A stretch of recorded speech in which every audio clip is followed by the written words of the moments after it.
a powerful empire lost in a single night, a city of gold, wisdom, and warships, swallowed by the sea.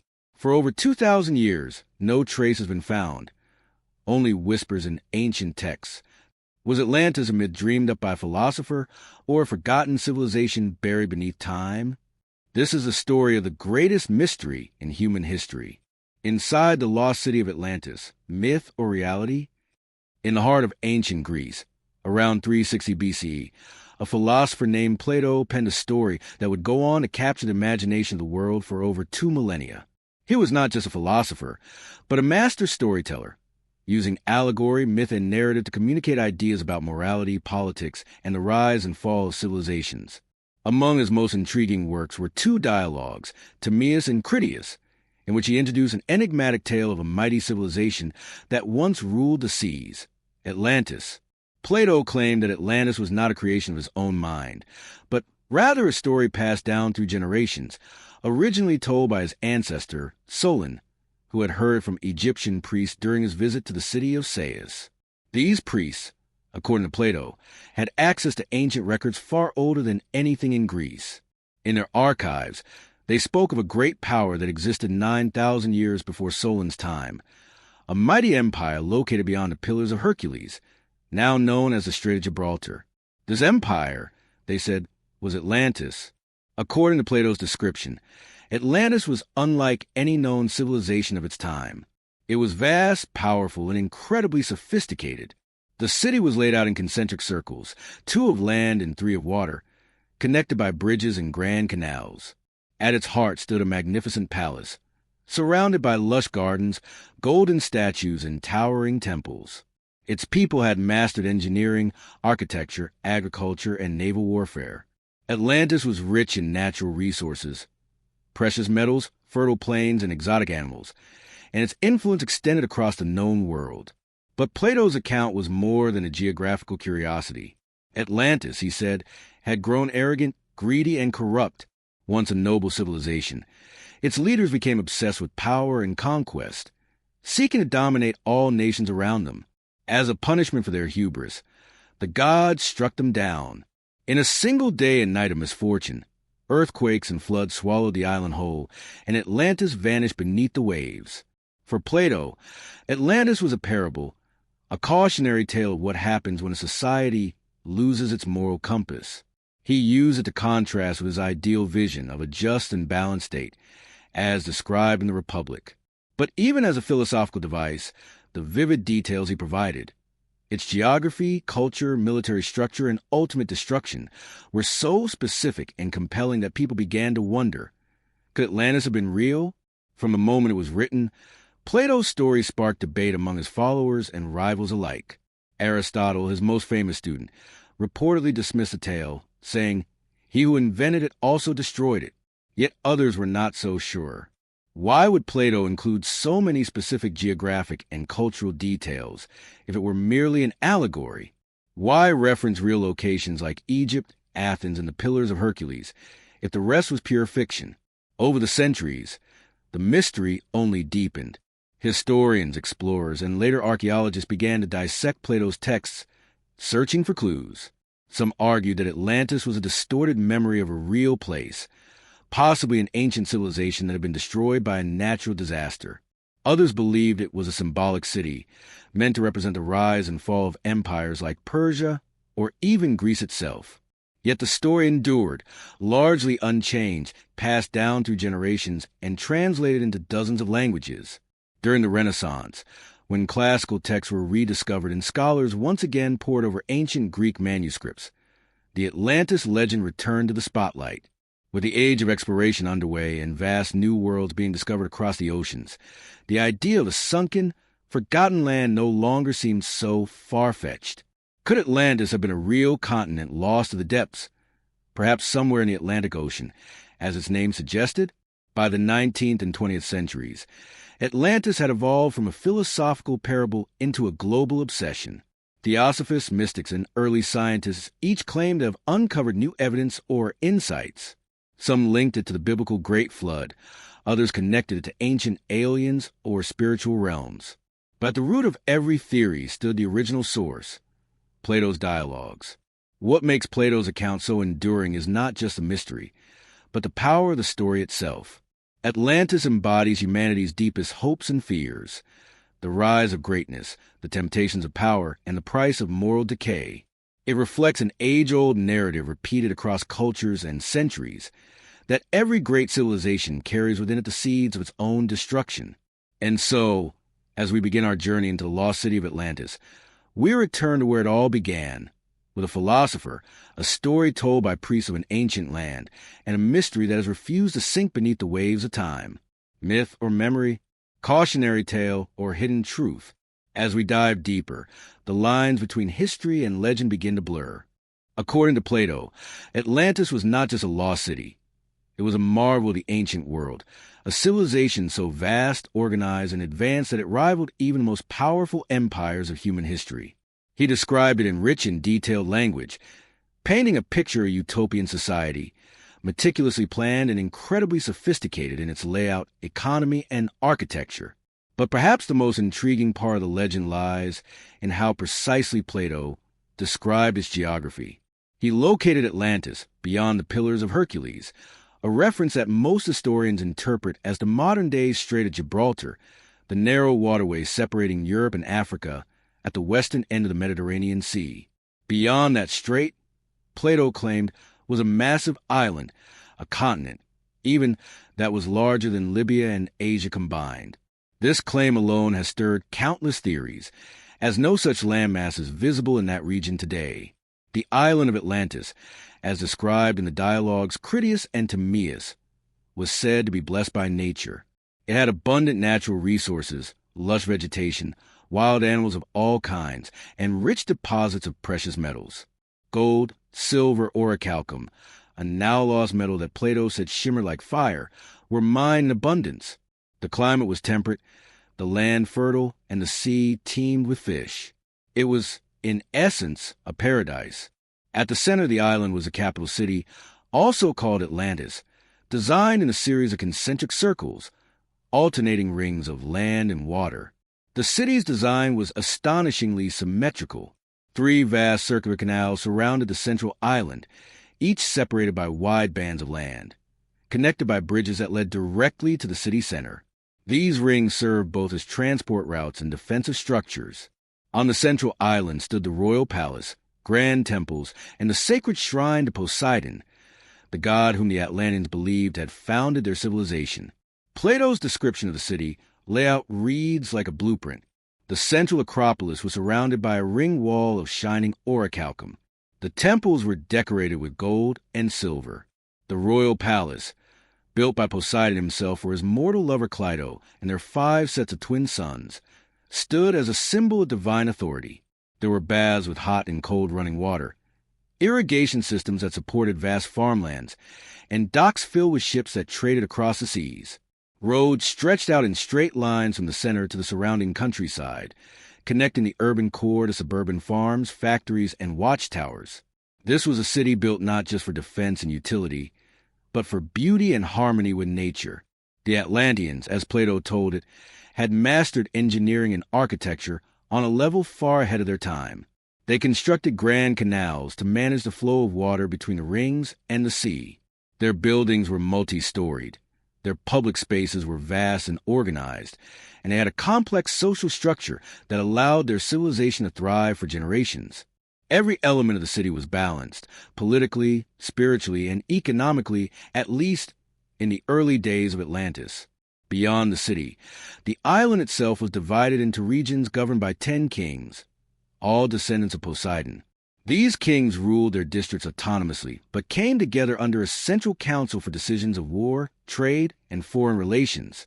This federal structure was one of the many reasons why Atlantis grew so quickly into a powerful maritime empire. Their navy was immense. Their economy was booming. Their culture was rich in music, art, and philosophy. But for all its symmetry and prosperity, the city's structure also mirrored its eventual downfall. As the Atlanteans became more powerful, they grew greedy, prideful, and corrupt. The very structures that once stood as monuments to harmony began to symbolize inequality and domination. The inner circle, the royal core, became isolated from the outer districts. power concentrated in the hands of few, and the once unified empire fractured under its own weight. Still, even in its decline, Atlantis remains in our imagination as a place of extraordinary design and beauty. No other ancient myth offers such a vivid picture of urban planning, natural harmony, and imperial might. Some have suggested that Plato's description was a metaphorical version of the ideal city, a vision of what humanity could achieve if it lived in balance with nature and divine law. Others believe his depiction is based on a real place, remembered through the mists of time. What makes the description of Atlantis so compelling is how plausible it sounds, how rooted it is in real architectural and geographical logic. Cities with ring-shaped layouts, such as those found in Africa's Rickhat structure or even medieval European fortresses, resemble parts of Plato's vision. Could such detailed descriptions come purely from imagination? Or did they echo distant memories of a once thriving civilization that was eventually swallowed by the sea? In the end, whether Atlantis was real or imagined, Plato's vision of its geography remains one of the most captivating blueprints of an ancient utopia ever recorded. A city built on rings, ruled by gods, powered by nature, and ultimately doomed by human ambition. That image, part paradise, part cautionary tale, continues to draw explorers, scholars, and dreamers into its watery mystery. Since Plato first shared the story of Atlantis, scholars, adventurers, and conspiracy theorists alike have been gripped by one central question. If Atlantis truly existed, then where is it now? For centuries, the world has searched for clues, not just in ancient texts, but across land, sea, and even under ice. The result has been a wide array of fascinating, sometimes bizarre, theories that attempt to place this lost civilization on the modern map. The mystery remains, but the hunt has yielded surprising candidates from nearly every corner of the globe. Plato's own account gives us one important geographical clue. Atlantis was located beyond the Pillars of Hercules, which is generally accepted to mean west of the Strait of Gibraltar. That would place Atlantis somewhere in the Atlantic Ocean. For many early explorers and researchers, this was enough to begin their search among the scattered islands between Europe, Africa, and the Americas. One of the earliest and most enduring theories points to the Azores, a group of volcanic islands owned by Portugal, rising from the mid-Atlantic ridge. Some believe that these mountaintops are the last visible remnants of a much larger landmass that once existed but was swallowed by the ocean during a massive cataclysm. Others have looked further afield. In the Mediterranean, the island of Santorini, also known as Thera, has long been considered a strong candidate. Around 1600 BCE, a violent volcanic eruption destroyed much of the island and triggered a massive tsunami that devastated nearby civilizations, including the powerful Minoan Empire on the island of Crete. The Minoans were highly advanced for their time, with grand palaces, intricate artwork, and a strong naval presence. The timing of their sudden disappearance has led many to suggest that Plato's Atlantis was, in fact, a memory of this lost Aegean civilization. The geography doesn't perfectly match, but the scale of destruction and suddenness of their fall make the theory compelling. Then there's the Rickhat structure, also known as the Eye of the Sahara, located deep within the desert of Mauritania in West Africa. Viewed from space, it's an almost perfectly circular formation with ring-like structures that eerily resemble Plato's description of Atlantis, concentric circles of land and water. While the Rickhat structure is not located in the ocean, some researchers argue that the Sahara was once underwater and that this region could have hosted a powerful civilization in prehistoric times. Satellite imagery, geological evidence, and erosion patterns have fueled this theory in recent years, making it one of the most popular modern alternatives. Other possibilities stretch the imagination even further. Some theorists have proposed that Atlantis lies under Antarctica, buried beneath miles of ice. They point to ancient maps, such as the Piri Reis map from the 16th century, which appears to show the Antarctic coast free of ice. Could a lost civilization have once thrived in a now frozen region? While mainstream science is skeptical of this claim, the idea that Earth's poles have shifted over time keeps the theory alive. Another idea places Atlantis in the Caribbean, perhaps as part of the now submerged Bahama Banks or even the legendary Bermuda Triangle. In these waters, researchers have found unusual underwater formations, pyramidal structures, long linear ridges and stone blocks that some believe are the remnants of ancient cities. Critics argue these features are natural formations or modern constructions mistaken for ruins. Still, the allure of a sunken city in tropical waters continues to draw attention, especially from documentary filmmakers and amateur explorers.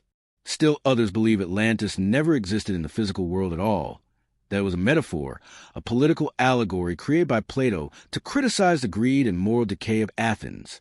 According to this view, Plato deliberately created a fictional utopia that fell from grace, to warn future generations about the dangers of arrogance, corruption, and unrestrained power.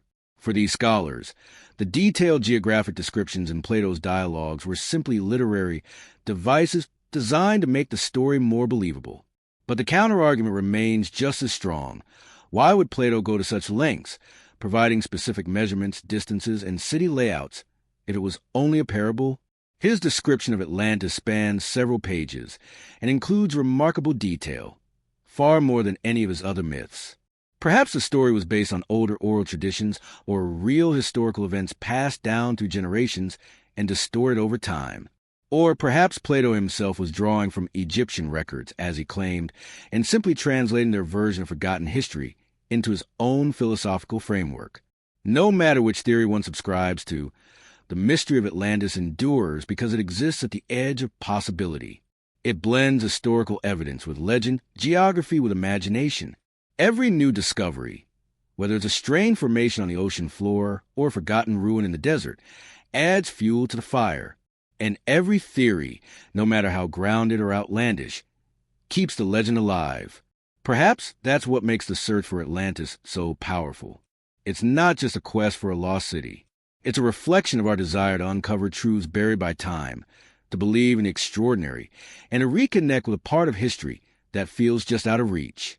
Whether Atlantis was real or symbolic, the world continues to search, not just for its ruins, but for the meaning behind its fall. In the modern era, the legend of Atlantis has not faded into myth. It has transformed into a global pursuit. With advances in technology, underwater exploration, satellite imaging, and geological research, a growing number of scientists, researchers, and independent explorers have set out to uncover the truth behind Plato's story. The search has moved beyond speculation, shifting towards serious investigation. And while the answers remain elusive, the discoveries made along the way continue to spark curiosity and controversy alike. Perhaps the most compelling tool in the modern Atlantis hunt is satellite imagery.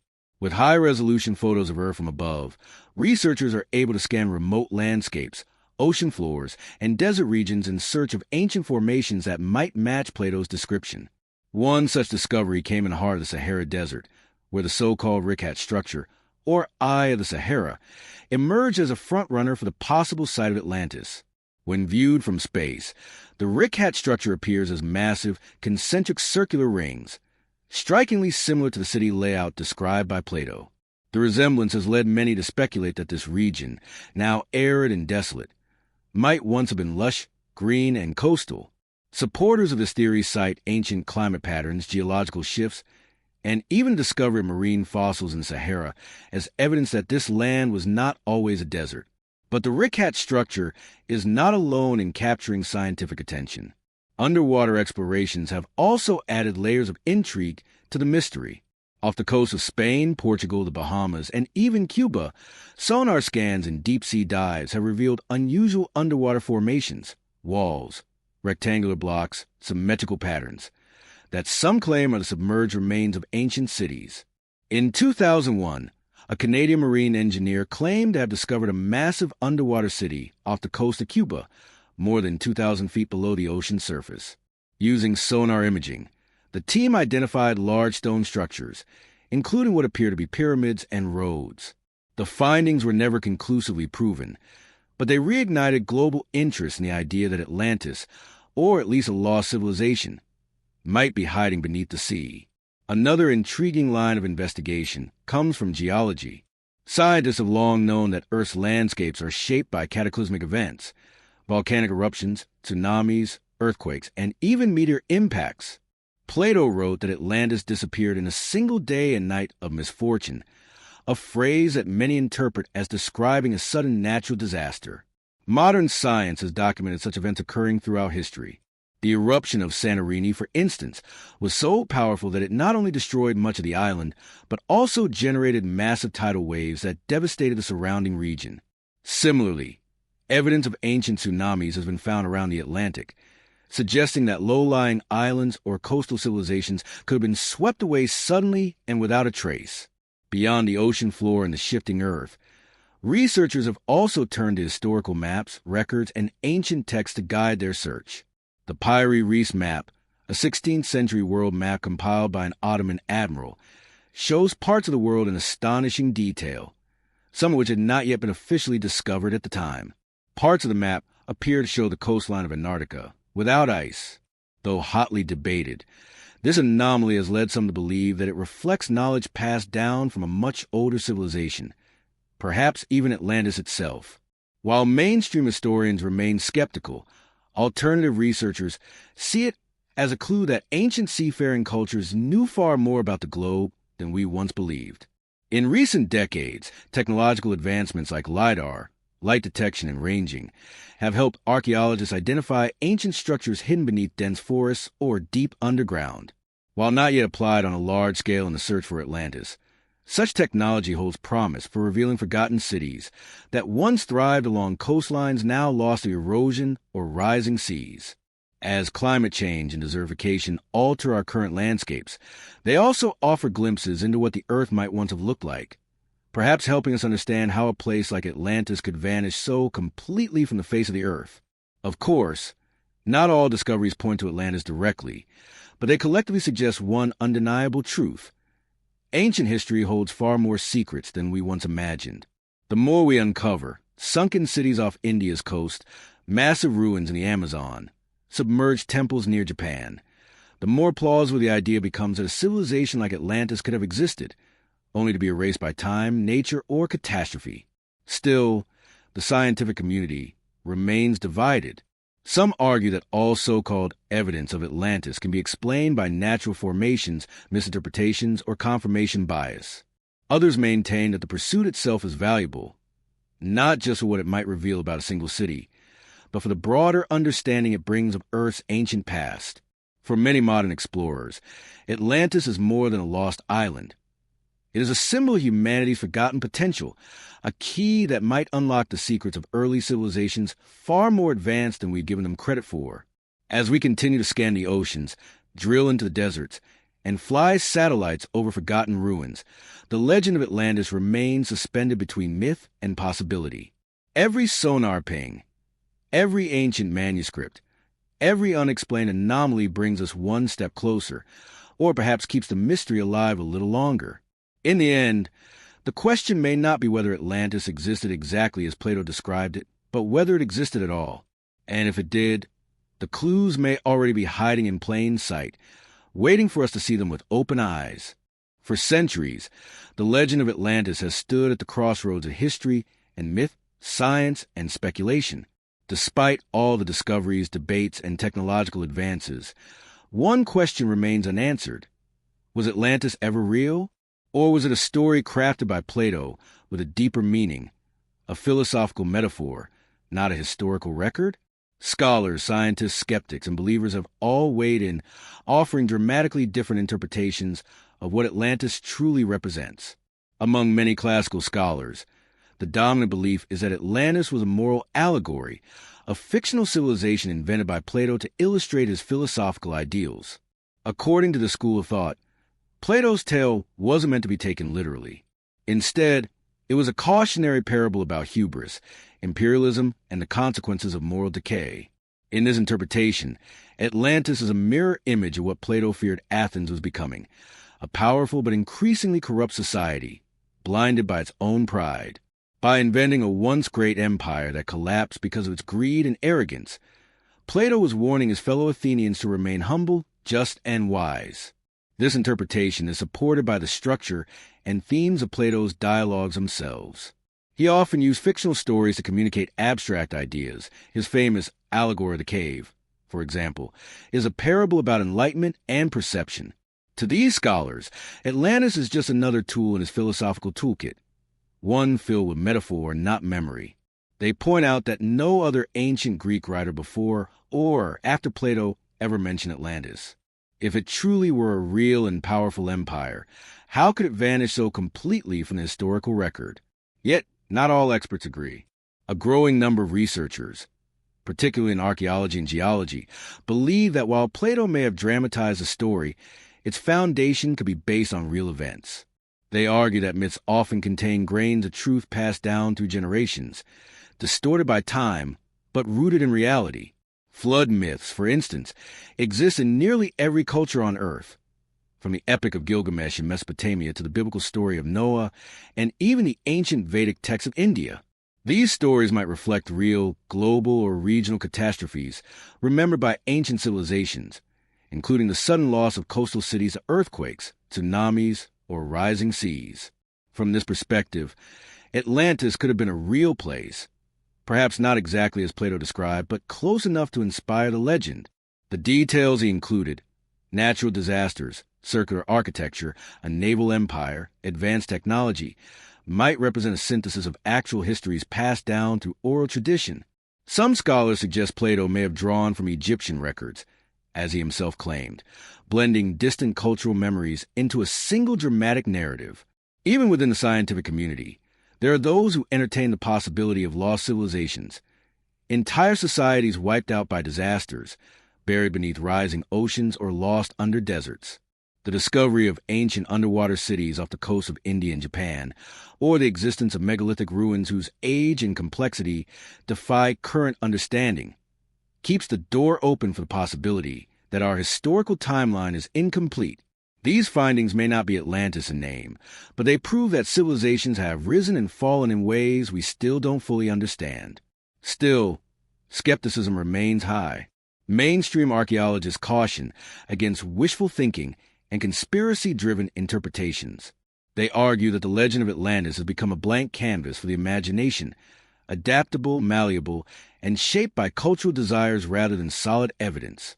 Over the centuries, the story has been romanticized, commercialized, and even weaponized by those seeking to support wild claims about aliens, ancient technology, and mystical powers. This, they say, only muddies the water and distracts from serious historical research. But perhaps the truth lies somewhere in between. Perhaps Plato's Atlantis was a combination of real memories, natural disasters, and myth-making. A story meant to teach a lesson, yes, but one inspired by fragments of actual history. In this view, Atlantis is neither entirely fact nor fiction.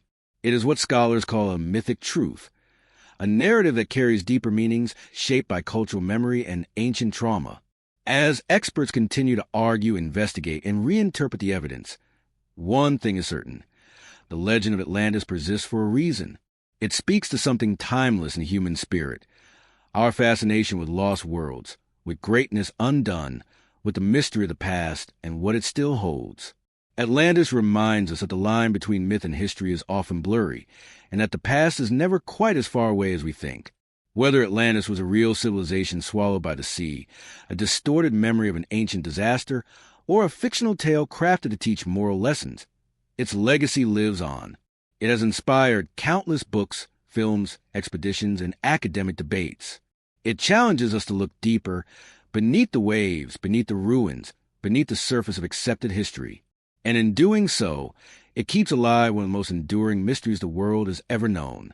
For over 2,000 years, the truth behind Atlantis has remained buried, beneath waves, beneath sand, beneath doubt. Was a cautionary tale or a forgotten chapter of human history waiting to resurface. Maybe, just maybe, the city isn't lost. We're just not ready to find it yet.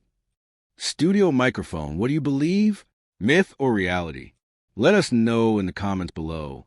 And if you're fascinated by ancient mysteries, forgotten civilizations, and real-life legends, hit that like button, subscribe to History Vault, and join us on our next journey into the past. The ocean keeps its secrets well, but the past has a way of rising. Studio Microphone, subscribe now before the next piece of the puzzle disappears again.